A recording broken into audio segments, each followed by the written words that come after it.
Well, the 37th annual Essence Festival of Culture ended just like it started, with lots of excitement. People from all over the country calling New Orleans home for the weekend.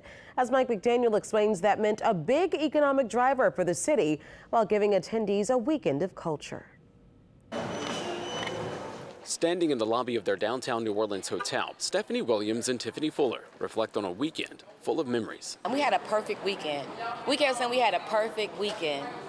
It was great. These friends came to the Big Easy to be part of a big weekend, celebrating the Essence Festival of Culture, which the pandemic sidelined the last 2 years. Those 2 years were super rough. We had a lot of losses economically, when it comes to family, through sickness, through COVID. So it was super special and exciting coming back.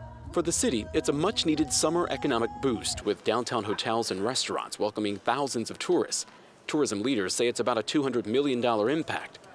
For these friends, it's a joyful chance to learn and build community, far from their home in Kalamazoo, Michigan. We don't necessarily have this culture, this sense of community and unity where we live at. So to come here, embrace that, and take those tools and practices back home, I'm looking forward to sharing that with other women in my community.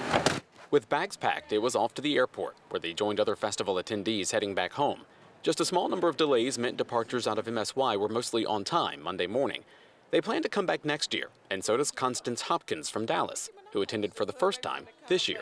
My cousin talks so highly of it because I've never been, never even thought about coming, but I'm glad I came. I'm exhausted, but I'm glad I came. Complete with star-studded concerts, panel discussions, and a visit from the vice president, Williams says this weekend is more than just a time to cut loose. Everyone has learned something. We've all brought something to this festival. So it was not just about a party, it was a purpose, and we're walking away with an action to go back and to continue to mobilize. And then do it all again next year. Mike McDaniel, Eyewitness News.